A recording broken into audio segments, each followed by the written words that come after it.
এই যে তোমাকে বাজার থেকে যা যা আনতে বলেছি সব মনে আছে তো?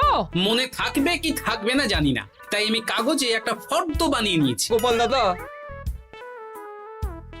পুটির মায়ের দাঁতের যন্ত্রণাটা আরো বেড়েছে। কাল সারা রাত যন্ত্রণায় ছটফট করেছে। আমাদের বৈদ্যমশাই দাঁতের শল্য চিকিৎসা শিখতেই বাইরে গেছেন, আজকের মধ্যেই আশা করি চলে আসবেন। কিন্তু ও যে আর পারছে না। শোনো, তুমি একটা তুলোর মধ্যে লবঙ্গ তেল দিয়ে পুটির মায়ের যে দাঁতে ব্যথা হচ্ছে তার গোড়ায় রাখো। বৈদ্যমশাই এলে আমি তোমাদের বাড়িতে যেতে বলছি। আচ্ছা গোপাল দাদা। যাই, বাজার থেকে চটপট ঘুরে আসি, এরপর আবার রাজসভায় যেতে হবে।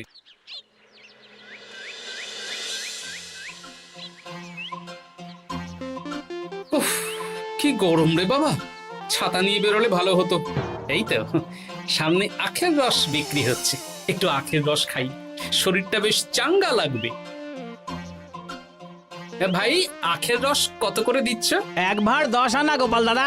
দাও দেখি 1 ভাঁড়। আরে, এই যন্ত্রটা কিন্তু দারুণ। ওই আমাদের রাজ্যের বিজ্ঞানী মশাইয়ের অবদান।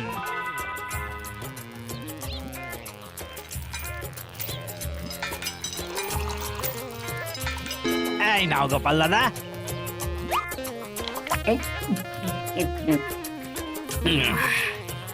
আহ, শান্তি। এই নাও ভাই, তোমার 10 আনা।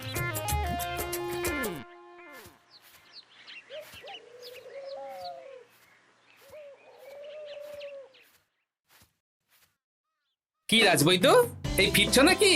হ্যাঁ, এতদিন আমি দাঁতের চিকিৎসার ব্যাপারে তেমন কিছুই জানতাম না, এবার সব শিখে এসেছি। ভালোই করেছো, তুমি একেবারে প্রথম রোগীকে দেখে তারপর রাজসভায় এসো। প্রথম রোগী? পুটির মা গো, কালকে সারা রাত যন্ত্রণায় ঘুমোতে পারেনি। আরে আর বলো না, কদিন আগেই পুঁটির মাকে নিয়ে পুঁটির বাবা আমাদের বাড়িতে এসেছিল। দেখলাম ওই বাড়ির দাঁতে বিস্তর সমস্যা। সেই জন্যে দাঁতের শল্য চিকিৎসা শিখতে চলে গেলে? ঠিক তাই, আমি ব্যথা কমার পথ্য দিয়ে এসেছিলাম। দেখি এবার দাঁতটা তুলেই দিতে হবে। তাহলে তুমিও পুটিদের বাড়িতে যাও, আমি বাড়িতে থলে রেখে আসছি। আজ না হয় দুজনে একটু দেরি করেই রাজসভায় যাব। বেশ বেশ।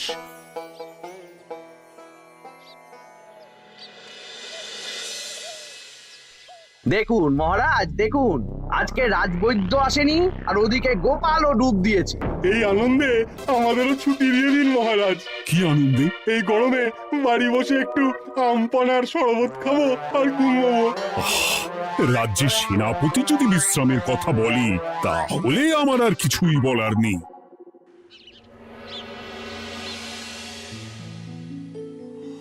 এই তো দাঁতটা পুরো পোকায় খেয়ে নিয়েছিল।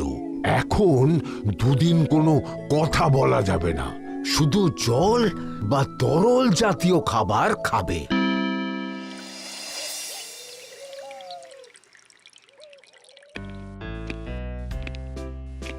ওই তো গোপাল আর রাজবৈদ্য দুজনে একসাথে রাজসভায় ঢুকছে।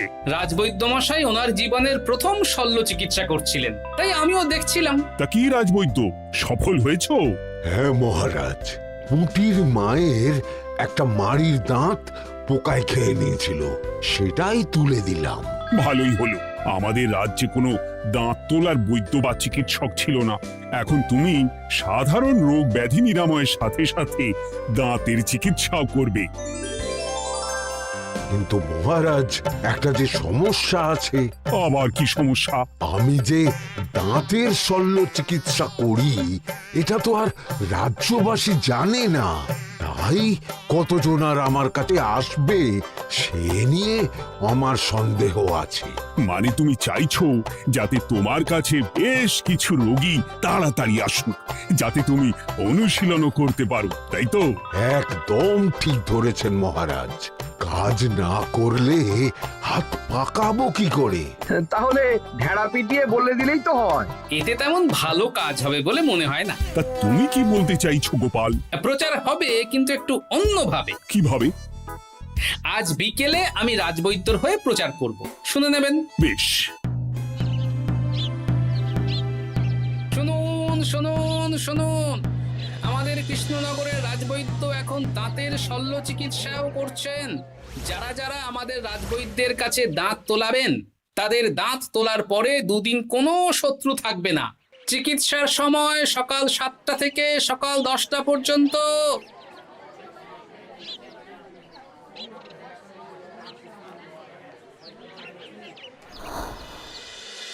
এসব তুমি কি উল্টো পাল্টা কথা বলছো গোপাল? উল্টো পাল্টা না, আপনি দেখুন না আপনার বাড়িতে লোকজন আসে কিনা। আর কেউ যদি জিজ্ঞাসা করে যে এই রকম প্রচারের কারণটা কি, তাহলে বলবেন রাজসভায় আমার সাথে কথা বলতে আমি বুঝিয়ে দেব।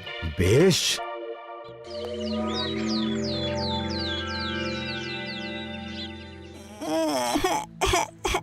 তোকে বারবার বলি এত মিষ্টি গুড় কাঠি খাস না।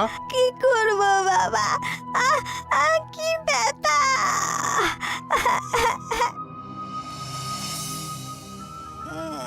বাড়ি আছেন নাকি বৈদ্যমশাই? হ্যাঁ, আছি আছি। এই আমার ছেলেটার না দাঁতে খুব ব্যথা দুদিন ধরে। দেখছি। তা আপনাকে তো এই রাজ্যে আগে দেখিনি। আমি পাশের রাজ্য থেকে আসছি। শুনলাম আপনার কাছে দাঁতের শল্য চিকিৎসা করালে আগামী দুদিন কোনো শত্রু থাকবে না। ঠিকই শুনেছেন। বেশ, তাহলে বলুন কেন থাকবে না? আগে চিকিৎসাটা করি, তারপর বলছি।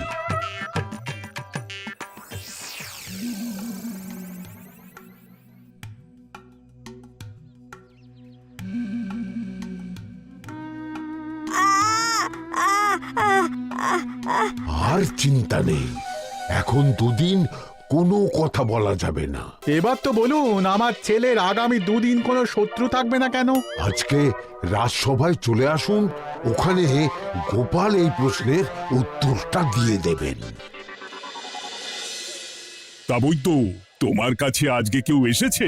সকাল সকাল দাঁত তুলে এলাম মহারাজ। বাবা, একদিনের প্রচারই এই ব্যাপার? মহারাজ, মহারাজ, বাইরে কয়েকজন অপেক্ষা করছে, তারা গোপাল দাদার থেকে কিছু জানতে চায়। তাদের ভিতরে আসতে বলো।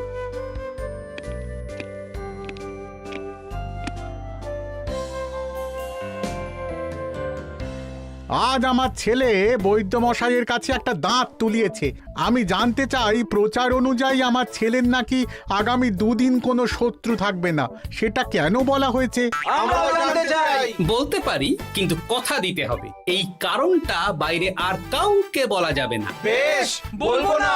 বাংলায় একটা প্রবাদ আছে, বোবার শত্রু নেই। মানুষ সাধারণত কথার বিনিময়ে মতবিরোধ, বিবাদ বা শত্রুতা করে। যে ব্যক্তি কথা বলতে পারে না, তাই তার সঙ্গে কথা বলে মতবিরোধ হওয়ার কোনো সুযোগই নেই। মানে যার যার দাঁত তোলা হবে তারা তো আগামী দুদিন কথা বলতে পারবে না। আর কথা না বললে কোনো বিবাদ হওয়ার ব্যাপার নেই। আর বিবাদ না হলে কারো সাথে শত্রুতাও হবে না। কি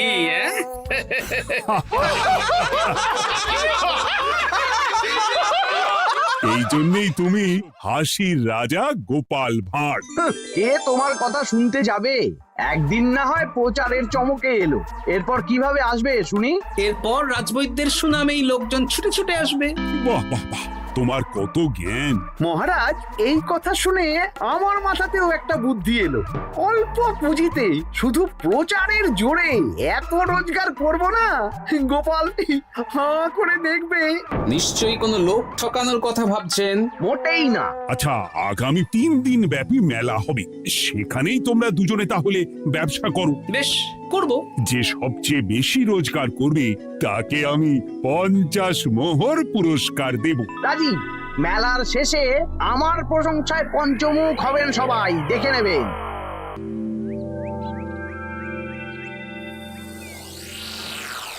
খুব তো বড় মুখ করে বলে এলেন যে ব্যবসা করবেন মেলার মাঠে। তা আপনি কি ব্যবসা করবেন শুনি? ভাগ্য পরীক্ষার দোকান দেব। মানে? আমি বিভিন্ন মেলায় দেখেছি যে একটা প্রত্যেকটা দোকানে নিচের দিকে হেলানো অবস্থায় একটা পাতলা কাঠের পাটাতন থাকে। সেই পাটাতনের উপরে 1 থেকে 6 অব্দি সংখ্যা লেখা থাকে, তাই তো? হ্যাঁ, যারা মেলায় ভাগ্য পরীক্ষা করতে আসবে তাদের ভাপা লোহার 6টা বল দেয়া হবে। যদি ওই 6টা বলই 6 নম্বর লেখা খোপের মধ্যে ঢোকাতে পারে তাহলে প্রথম পুরস্কার পাবে। আমিও ওটারই দোকান দেব, কিন্তু শুধুমাত্র একটাই পুরস্কার থাকবে। 6টা বল 6 নম্বর খোপের মধ্যে ফেলে কেউ যদি 36 করতে পারে তাহলে সে পাবে 100 মোহর উপহার। আরে খেলার জন্য কত মোহর লাগবে? 1 মোহর। আপনি কিন্তু জেনে বুঝে বিপদ ডেকে আনছেন। একজন কেউ ফেলে দিলেই আপনার হাত থেকে 100 মোহর ফসকে যাবে। আরে মেলার ভিড়ে যদি আপনি পুরস্কার না দেন তাহলে জনতার একটা মারও ফসকাবে না। আরে সেই জন্যই তো তোদের পোষা। তোদের মধ্যে যে কোনো একজন ওই কাঠের পাটাতনের নিচে লুকিয়ে থাকবি। যখনই দেখবো কেউ 36 করে ফেলছে আমি গলা ঠাকরাবো আর তোরা কাঠের পাটাতনটা হালকা করে নিচ থেকে নাড়িয়ে দিবি। এটা তো দারুণ বুদ্ধি। কি বলছো গোপাল, তুমি আখের রসের দোকান দেবে? হ্যাঁ, এই গরমে আখের রসের বেশ চাহিদা। তোমার বানানো ওই যন্ত্রের চাকা ঘোরাবো আর আমার ভাগ্যের চাকা ঘুরবে। সে ঠিক আছে, আমার কয়েকটা যন্ত্র বানানোই আছে। তুমি না হয় মেলায় ব্যবহার করো 3 দিন। ব্যাস, আর চিন্তা নেই। এবার শুধু জমিয়ে আখের রস বিক্রি করব, সাথে বিভিন্ন মশলা, বরফ আর পাতিলেবুর রস দেব।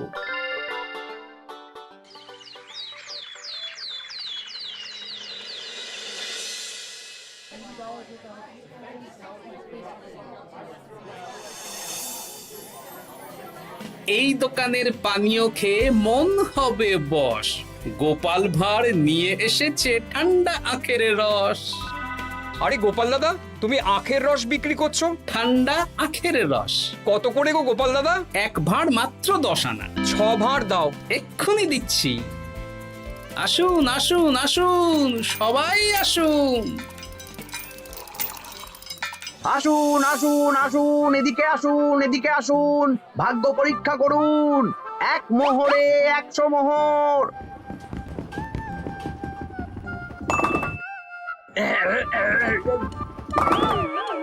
ভাগ্য পরীক্ষা করুন। মন্ত্রী মশাই বলেন কি 1 মোহরে 100?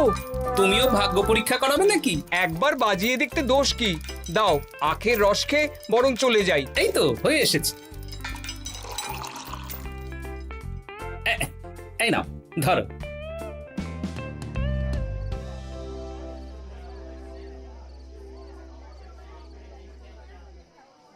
কি মন্ত্রী, ব্যবসা কেমন চলছে? ভালোই। আপনি একবার ভাগ্য পরীক্ষা করে দেখবেন নাকি মহারাজ? না না না, আমি এসবে নেই। জানি আপনার কাছে 100 মোহর নস্যি, তবুও 1 মোহরের বিনিময়ে চেষ্টা করে দেখুন না। আচ্ছা, এত করে বলছো যখন, দেখি। 1 মোহরে 6টা বল। বাবা বাবা বাবা, দেখুন মহারাজ চেষ্টা করে।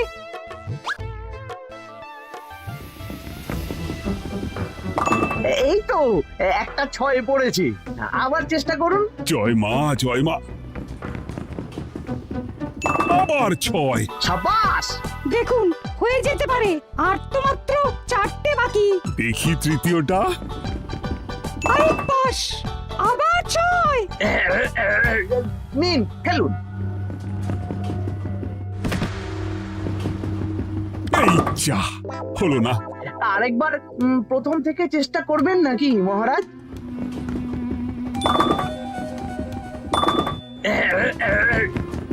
না, এবারেও হলো না। 2 মোহর জলে।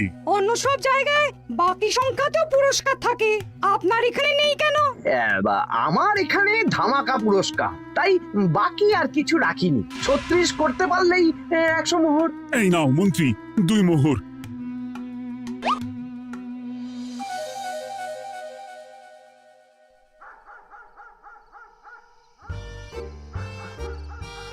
কি মন্ত্রী মশাই, আর তো মেলায় লোকজন নেই, বাড়ি যাবেন না?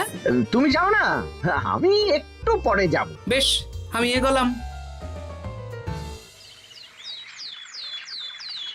গোপাল আর মন্ত্রী, তোমাদের কার কেমন রোজগার হয়েছে একদিনে? মহারাজ, কালকে আমার 7 মোহর 20 আনা রোজগার হয়েছে। আমার 70 মোহর, কিন্তু খরচ কিছুই হয়নি, কারণ কেউ 36 করতে পারেনি মহারাজ। বাহ বাহ বাহ! আমি তো বলেছিলাম আমি যখন ব্যবসা করব, গোপাল আমার ধারে কাছে দাঁড়াতে পারবে না। বেশ, এখনো তো আজ আর কাল 2 দিন মেলার বাকি আছে। দুদিনেও আমার 2 কানা করিও খরচ হবে না, শুধুই রোজগার। গোপাল যতই প্রচার করুক আর যতই ভালো আখের রস বানাক না কেন, আমার ব্যবসাকে টপকাতে পারবে না। ঠিক আছে, আজকে আমি একবার ভাগ্য পরীক্ষা করে দেখবো। আমার দোকানে সুস্বাগতম। নাও সেনাপতি, চেষ্টা করে দেখো। দিন বল। আমিও সেনাপতির খেল দেখতে এলাম। প্রথম বল, এই যে গড়িয়ে গড়িয়ে গড়িয়ে 6 নম্বর, সাব্বাস সেনাপতি। আবার 6, তৃতীয়, চতুর্থ, পঞ্চম, আরেকটা ফেলতে হবে। নাও সেনাপতি, ষষ্ঠ বল। এই যা, হলো না। এটা কি হলো? আবার চেষ্টা করো তো সেনাপতি। হ্যাঁ, 3টে হয়ে গেছে, এবার 4 নম্বর। এই যা, 4 নম্বরে চলে গেল। ধুর চাই। ব্যাপারটা কি? মন্ত্রী মশাই গলা খুসখুস করার পরের বলটাই পরপর 2 বার অন্য ঘরে পড়ল। নিশ্চয়ই কোনো রহস্য আছে। না, আজকে রাতে ব্যাপারটা দেখতে হবে। চলুন মন্ত্রী মশাই, পুরো মাঠ ফাঁকা, একা একা মশা মারবে নাকি? আমি পরে যাব, তুমি যাও তো। বেশ। ব্যাপারটা কি? আমাকে তো নজর রাখতে হচ্ছে। না, একটা গাছের পিছনে লুকিয়ে পড়ি, মন্ত্রী মশাই গেলে ওনার পিছু নেব। দেখুন মন্ত্রীমশাই, পরপর 2 দিন আমি পাটাতনের নিচে ছিলাম। আগামীকাল ঘটাকে থাকতে বলুন। বেশ, তাই হবে। আর অত জোরে গলা খাঁকড়াবেন না, কেউ যদি সন্দেহ করে ব্যাপারটা বুঝে যায় মুশকিল হয়ে যাবে। আরে কেউ বুঝবে না, অনেক রাত হলো, চল চল চল চল চল। আচ্ছা, এই ব্যাপার। তাই ভাবি 2 দিন ধরে একটাও কেউ পারলো না কেন? কাল আমিও মজা দেখাবো।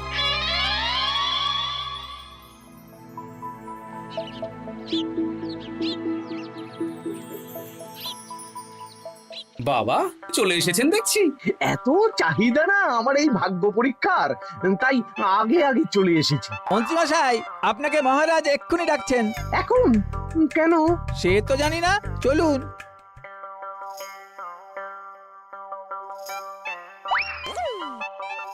এই বেটা ঘটা, এবার বেরো।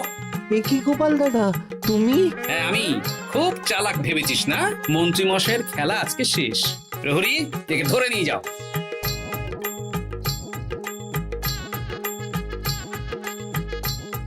বিজ্ঞানী, তুমি তোমার চুম্বক নিয়ে এসেছো তো? হ্যাঁ, এবার 6 নম্বরের নিচে একটা টান টান করে সমান রেখা টানতে হবে, আগা থেকে গোড়া অবধি।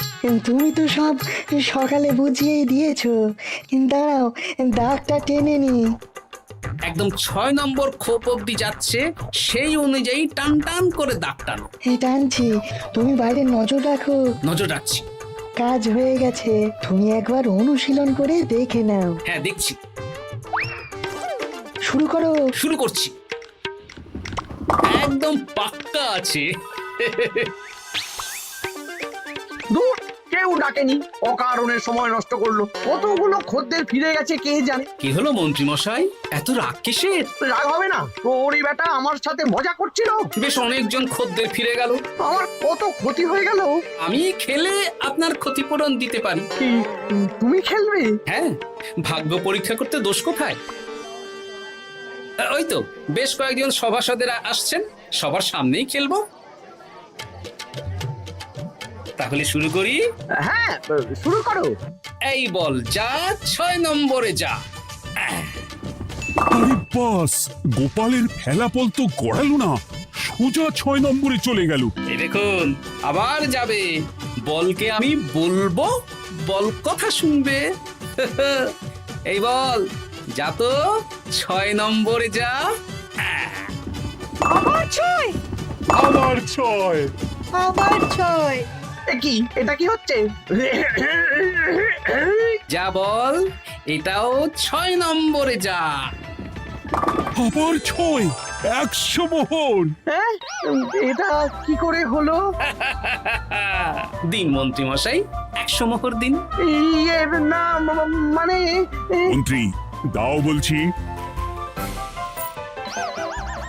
আমি আবার খেলবো। 6 আবার 6। আবার 100 মোহর। আর নেই। এই ঘটা, আর কি করছিসটা কি?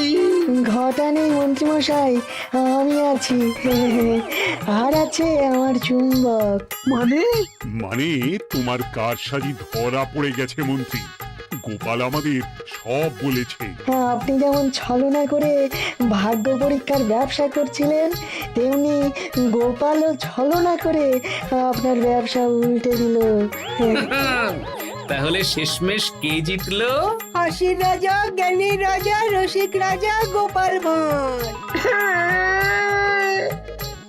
লোকের ভাগ্য পরীক্ষা করছিলাম আর আমারই দুর্ভাগ্য নেমে এলো।